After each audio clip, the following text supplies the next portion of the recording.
Hey guys, having some coffee. Just thought I'd say happy Sunday and hang out with y'all just for a minute.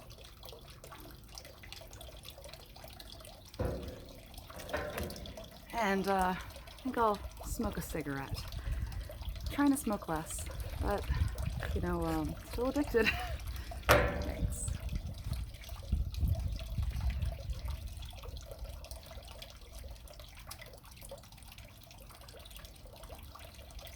These are L&M menthol 100s. I normally smoke the Camel menthol crush. They have like this little crush bubble that makes them like super menthol. Like they're already menthol, but they go like super menthol. It's nice. These are cheaper, and I don't know, this is like the Great Depression or something, so we're all trying to be a little frugal, I guess. Just a little chilly.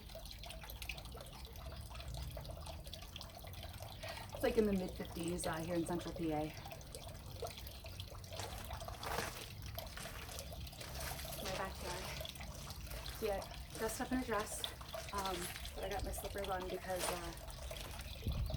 because I have my slippers on.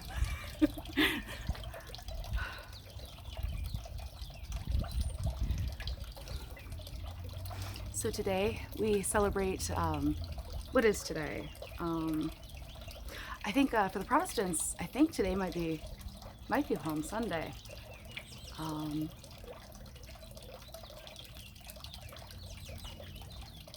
If I was any good at math, that would be a useful fact.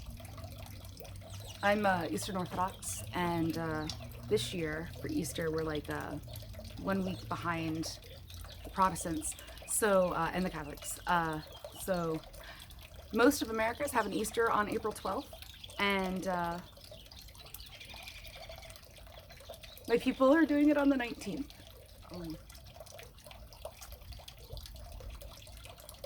Oh gosh, I just noticed there's a tree over here. Let's see if I can show you or not. Over there, there's a tree in bloom. Oh, I'm not doing a good job. There we go. Sorry. Please set it back up. I just noticed there's like some green leaves on the tree over there, and I hadn't noticed before. You can see sort of into my neighbor's yard over here, there's like a little bit of, there's like some blooms on a very large shrub. Not sure what kind they are, but it's nice to see things like bursting into life right now.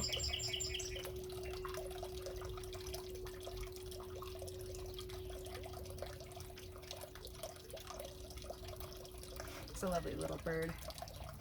Oh, there he goes, flew away. Perched in the neighbor's yard. So this Sunday's the Sunday when we celebrate the life of St. Mary of Egypt. She is a great sinner and a great saint. Her official feast day is actually on April 1st. I think it was Wednesday, so today's Sunday, so we can do some math there. I guess maybe it's probably April 5th today, maybe, I'm not sure.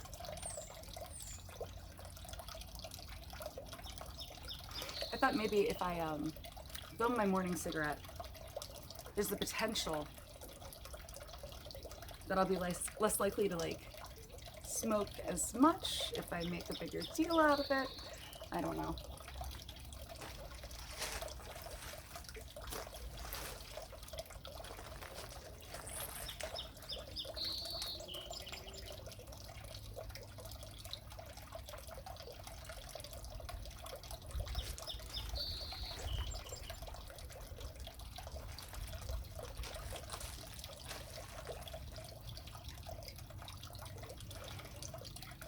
Thanks for stopping by and clicking in and saying hi. Leave me a comment, I'll try to respond. I don't have a lot of viewers or subscribers or anything like that, so you'll probably get my attention.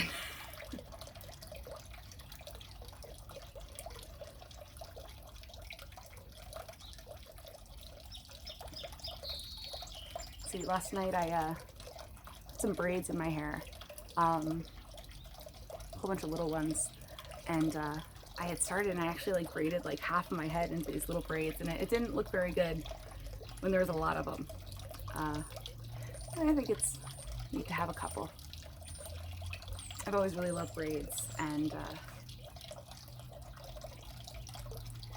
I'm glad that they're in vogue again.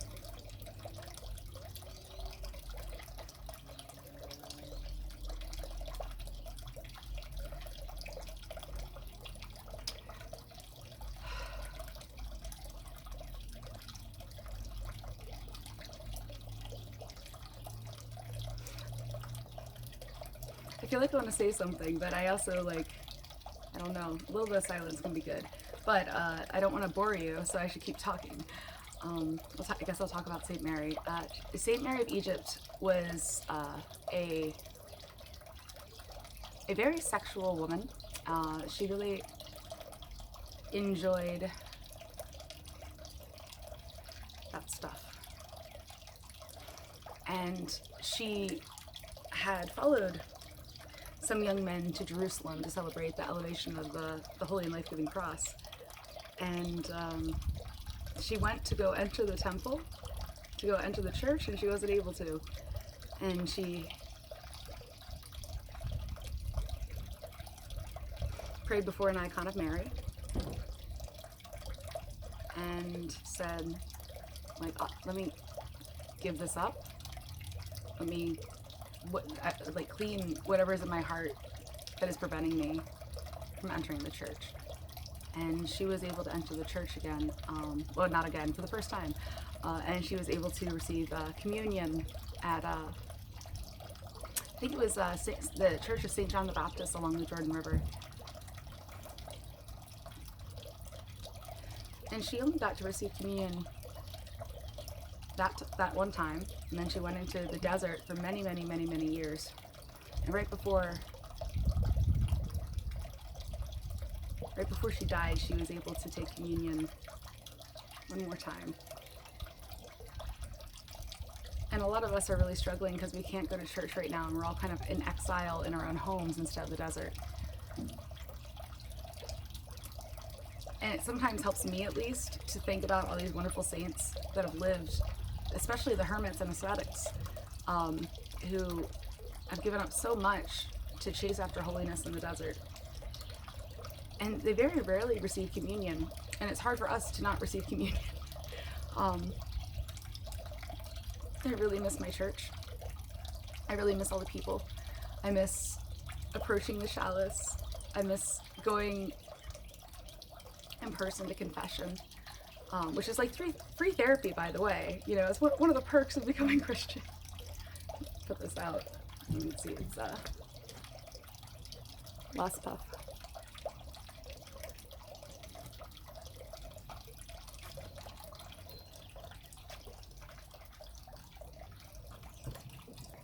Like it's tough for us to be in exile. But we're doing it out of love for our neighbors, which is a really beautiful thing. It's kind of like a bright sadness. The term bright sadness is something that we say about Lent. And right now we're still in the Lenten season. It's a time of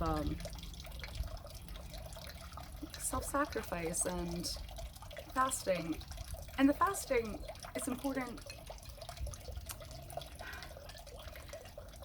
The fasting is a physical reminder of us, you know, having like a chaste heart.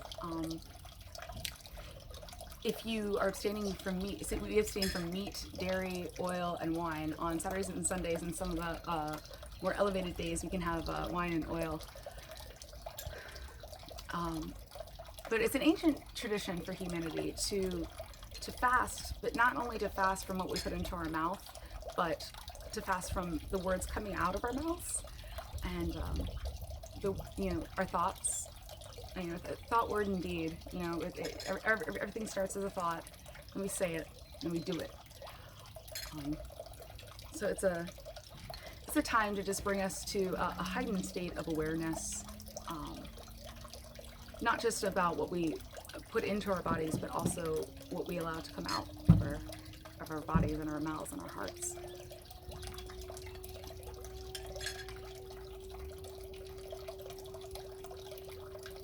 because it's worthless to fast if you are just constantly talking smack on people or gossiping or just being a jerk in general.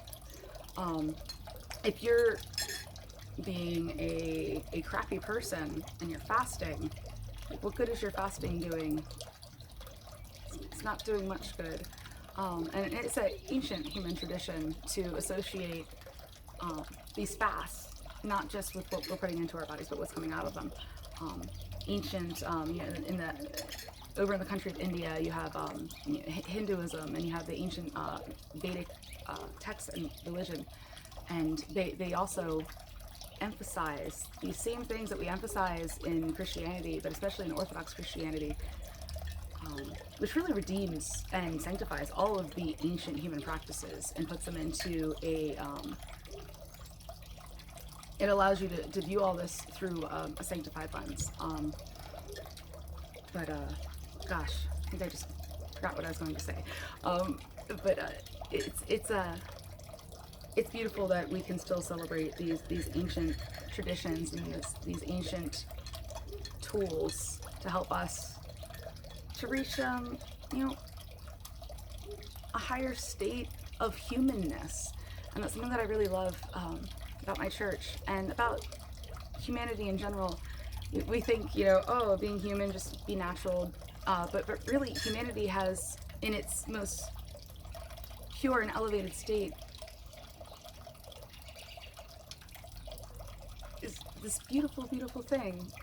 When Christ came down to earth, we use the term he condescended. He came down and took on the flesh and he redeemed it. And I guess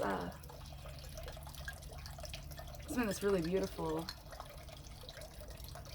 is that there's nothing, we can never sin so greatly to separate us from God. And it's really us who does the removing from holiness. But you have examples like Saint Mary of Egypt, who attempts to enter the church, and she's so filled with lust and a desire for fornication that she was unable to enter the church through a strange miracle. And that strange removal, like that, her not being allowed to enter, helped her to fully enter. It's just really wild stuff, man. Cheers.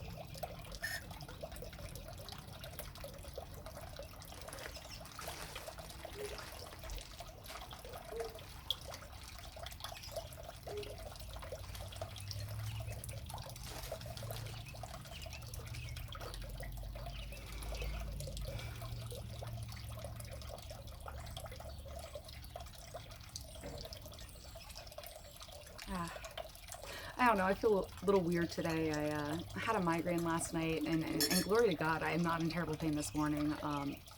Huge, small miracle. But I feel like a little extra blue, but it's not really terrible. And, that's another thing when we're in these really hard times. Sometimes small miracles make themselves more evident, and sometimes that's walking outside to a beautiful day, or going into your cupboard and realizing that you have enough to get you by, and it may not be, you may not have excess, and you may not have everything that you want, but hopefully you have everything that you need. And if you don't have everything that you need, please, reach out to your family, your friends. Even if you're not Christian, try reaching out to local churches or food pantries. Here in PA, we have the Central PA Food Bank, which is wonderful and does great work. And I've really had the honor of being able to associate with them in the past and help facilitate, just in very, very small ways, trying to help some of the issues of food insecurity here in the city, and it hasn't. It's not something that I'm still involved with, but there was a time, there's a period in my life where I was working down in Allison Hill, and I was teaching art to some wonderful students. And we would coordinate with PA Food Bank, and they would get us food for our students, and they would get us food for the neighborhood. I had a friend who ran a very, very, very small school out of her house and a very small free library. We called it Stone Soup Free Library. It was a beautiful little experiment. It was just a very, very small group of us, and we all worked for free, and we did that,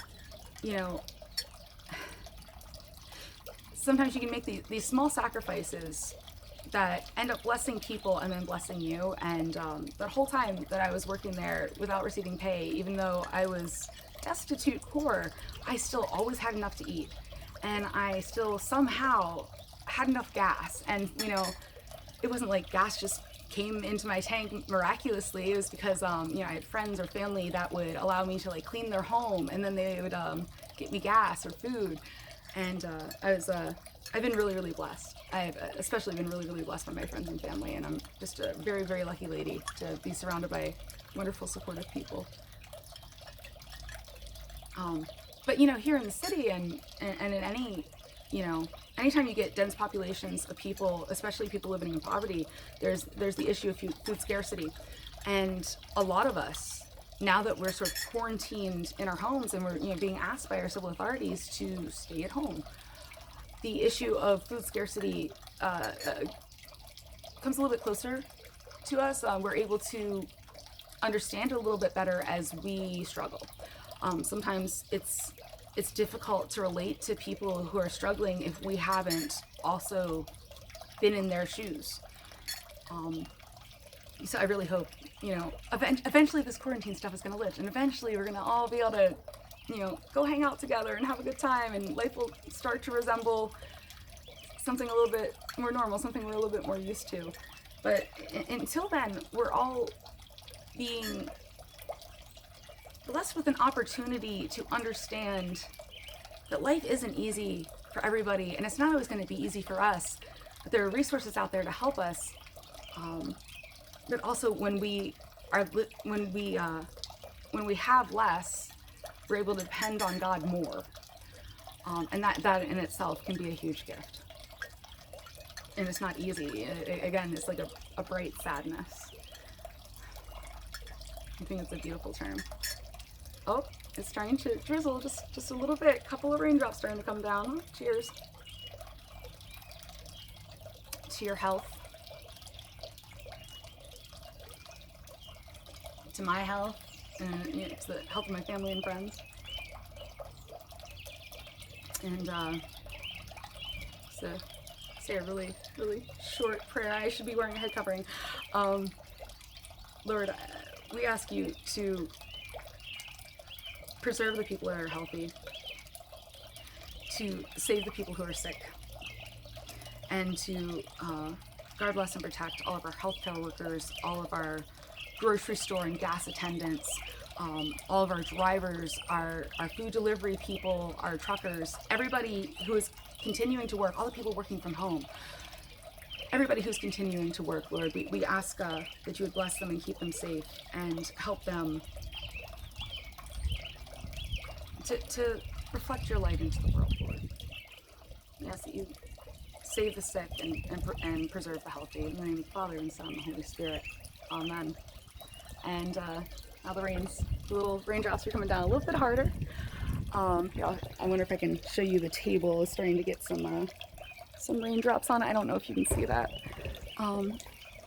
Let's see here. I'm gonna keep the camera rolling just for another minute. And I wanted to show you, I noticed growing in the yard here, one of my favorite plants. It's called wood sorrel. Let's see if we can get a good, I wonder if I can flip this around. Hold on. Nope, that's not how that works. Okay. This right here, wait, where is it? No, it's right here. Okay. I don't know if you can see that easily or not. These beautiful little, here, I'll pick one.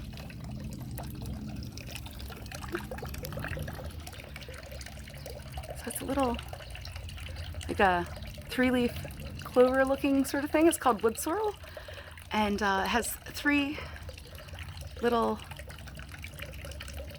heart-shaped leaves, and it's actually really, really tasty. And cheers.